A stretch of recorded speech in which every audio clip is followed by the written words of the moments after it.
Bienvenue à Briquet de Pau et à cette visite de la briqueterie. C'est un plaisir pour nous de partager pour cette biennale notre métier et notre passion. La briqueterie est là depuis 4 générations. On retrouve des traces depuis 1883 au sein d'Allonne, où il y avait 3 petites unités de briqueterie. Et en 1912, notre arrière-grand-père a réuni ces 3 petites unités pour en concevoir une seule, son nom était Brocard. Et en 1952, c'est mon grand-père qui a repris la briqueterie. C'est là où c'est devenu 2 Wulf. En 1983, notre père. Et depuis 2010, avec Vincent, mon frère, on est en co-gérance de la briqueterie. La briqueterie traverse le temps, voilà, forcément avec ses épreuves avec chaque génération. Mais la base essentielle, pourquoi on est toujours là aujourd'hui, d'une part par les hommes, voilà, qui ont travaillé tout au long de ces générations, du simple ouvrier au chef d'entreprise, si je puis dire, mais aussi parce qu'on est sur un territoire avec une matière première qui est essentielle à notre métier, l'argile. Allonne est réputé pour son limon argileux, c'est ce qui a permis la base de la construction locale des maisons en briques. Donc c'est par cette matière que l'entreprise existait et existe toujours. Bien entendu, cette matière première, elle n'est pas non plus présente, au bout d'un moment elle s'épuise. Donc l'entreprise elle est là aujourd'hui parce qu'on a la chance d'être sur un bassin, le Pays de Bray, qui propose d'autres matières premières, autres que le limon argileux, qui était l'élément de base pour le briquetier. Forcément, on a gardé ce nom de briqueterie, mais aujourd'hui, 4 générations après, on est très diversifié avec ces différentes matières premières. On travaille 5 argiles différentes pour concevoir des matériaux en terre cuite, pas seulement la brique, mais aussi des matériaux en terre crue. C'est vraiment nos 2 grandes activités. On va retrouver bien sûr l'élément essentiel, le direct. Du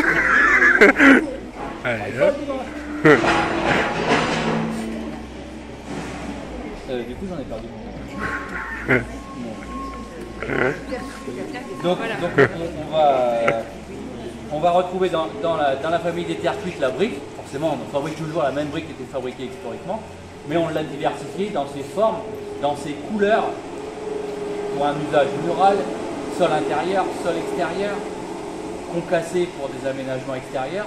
On a vraiment développé tout au long de ce temps un développement de produits au contact de nos clients. Et c'est ce qui nous permet d'assurer aussi une activité qui peut être plus ou moins importante d'une année sur l'autre. Ça peut être de la brique cuite, ça peut être du carrelage qui est un peu plus fort cette année, et ainsi de suite. Ça nous a permis vraiment de passer le temps aussi. Et la terre crue vient vraiment en complément. Et ô combien on y croyait depuis notre père, du moins au début des années 80, à vouloir relancer le torpille, les enduits, pour restaurer le patrimoine bâti local.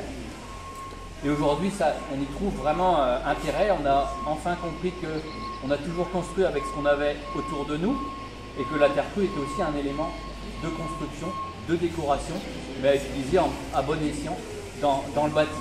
On peut encore une fois faire du torchis, mais on peut faire des enduits en intérieur, on peut faire du remplissage en briques de terre crue, on peut l'associer avec des fibres pour en faire des isolants naturels, on peut l'adjuventer avec des cailloux pour en faire une terre apisée que l'on vient comprimer et construire des murs en terre denses.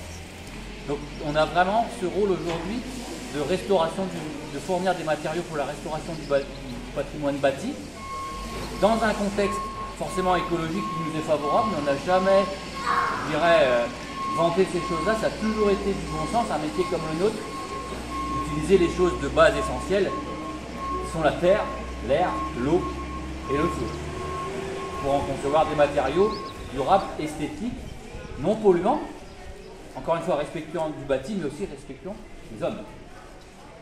Et aussi, quand on investit en briques, vous avez peut-être un coût supérieur au départ, mais des frais de fonctionnement dans le temps qui sont vraiment réduits. Et ça, c'est pas négligeable. quand on voit aujourd'hui ce que coûte la construction et la main-d'œuvre notamment. Donc je ne vous ai pas emmené plus loin, on a fait le chemin pour commencer le début de la visite.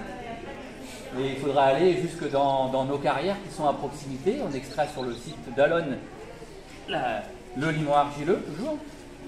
On extrait sur la carrière de Faucourt l'argile panachée du Barémien. Et on extrait sur la commune de Berneuil-en-Bray l'argile verte de Gaux. Historiquement, on allait chercher aussi une matière grise, qui est l'argile plus des potiers, plus réfractaire, sur la commune de Gournay-en-Bray, mais aujourd'hui la carrière est fermée. Donc on va un petit peu plus loin, on va dans le 77 en région parisienne, pour récupérer une argile grise, pour là aussi concevoir l'ensemble de nos matériaux, qu'ils soient crus ou cuits. Forcément, quand on va chercher à faire des enduits d'argile avec ces matières premières, on va chercher à les raffiner du mieux possible et on va avoir des enduits qui seront vraiment aux couleurs des argiles. Par contre, quand on va passer par la phase cuisson, ces argiles-là, elles vont être de toute autre couleur et apporteront toute autre propriété aux produits terre cuite. En fonction des argiles, vous aurez des différences de retrait, des différences de couleur après cuisson, des différences de porosité, des différences de points de fusion. Donc si on veut faire un carrelage, si on veut faire une brique de pavage, si on veut faire une brique à forme, vous avez des argiles qui sont, des terres qui sont plus ou moins argileuses, donc plus faciles à extruder. Vous allez voir après qu'on extrude ici. Donc elles seront plus façonnables si je puis dire, et plus l'argile est grasse, plus elle est collante, plus il est facile de lui donner sa forme. Moins la terre est argileuse, plus c'est compliqué quand même d'avoir un produit esthétiquement correct. On n'intégrera jamais d'éléments pour créer la couleur. C'est vraiment la matière première qui est travaillée pour en faire, encore une fois, un produit cru ou cuit. Donc on va extraire un an à l'avance dans nos carrières, on va stocker sur l'ancienne carrière d'Allonnes. Si vous arrivez par la route, on voit des petits monticules, ce sont les nôtres, que l'on réapprovisionne au fur et à mesure sous les hangars de stockage pour pouvoir travailler tout au long de l'année. On est obligé de partir d'une matière qui soit le plus sec possible pour pouvoir la mouiller, la mélanger, la travailler.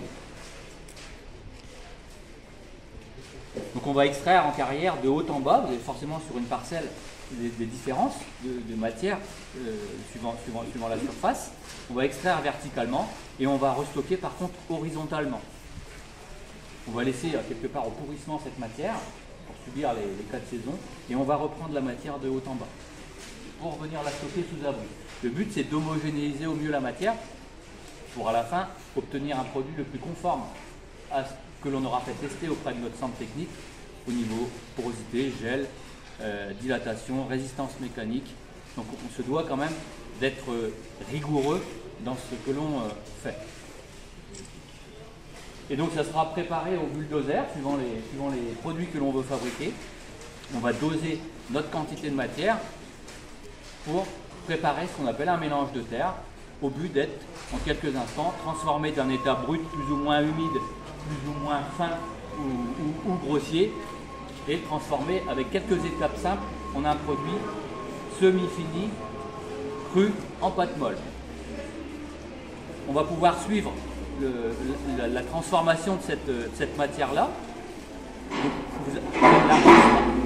L'argile sera dans un premier temps émiettée au moyen entre deux trappes avec un arbre et deux fraises.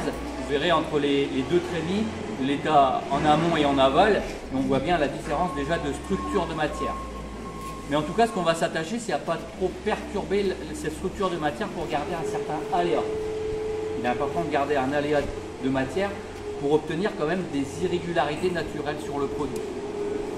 Ce qui va faire notre différence, elle commence là en fait. Un fabricant se dénote par ses matières premières déjà, mais aussi de la façon dont il va travailler sa matière au moulage.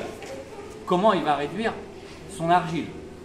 Si elle est plus ou moins grossière ou très fine, automatiquement, dès l'extrusion, on n'aura pas du tout le même produit semi-fini. Ensuite, la façon dont il va cuire aussi sera un impact important sur la couleur obtenue du produit. C'est bien ces deux éléments essentiels qui vont déterminer la représentativité du produit et ses caractéristiques. Donc en premier temps, elle sera émiettée, ensuite elle sera émotée et épierrée, donc s'il y a des éléments trop durs, elle va se trouver évacuée. Elle va tomber dans ce qu'on appelle un mouilleur-mélangeur.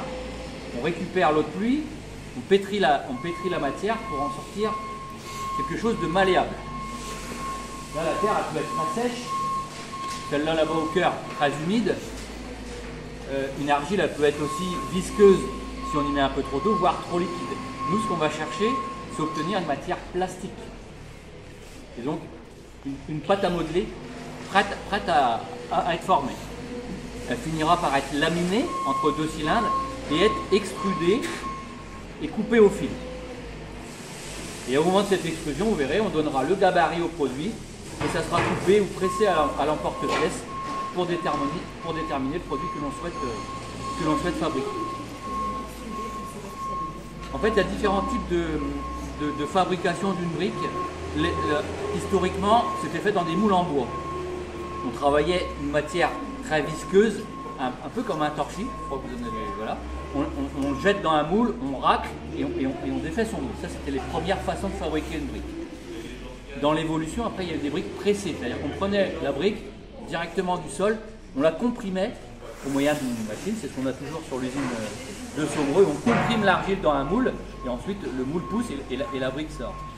L'extrusion, vous verrez après, vous avez un cylindre avec une vis à l'intérieur et on pousse cette matière. Donc quand on pousse cette matière, on parle d'extrusion. Et on la sort au kilomètre pour après être, si je peux dire, être coupée, tranchée à la taille voulue. Il y a d'autres questions? Peut-être que... Non? Oui?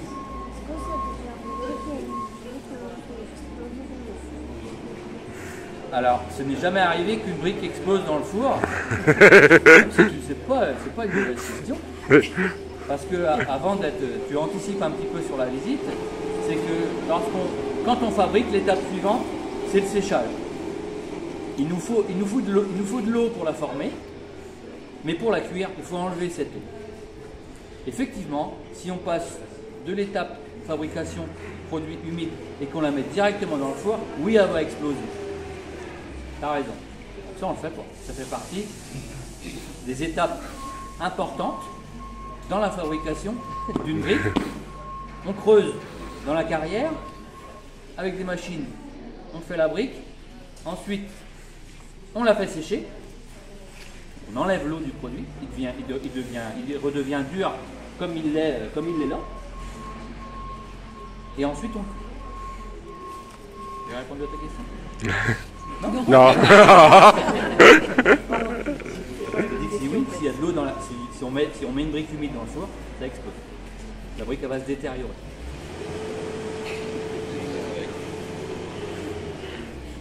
Donc on va lentement, chacun derrière l'autre, suivre l'avancée de la transformation de la matière première, de son état brut jusqu'au produit semi-fini.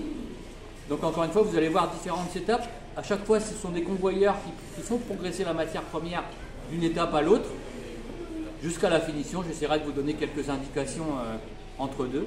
N'hésitez pas en tout cas à poser des questions.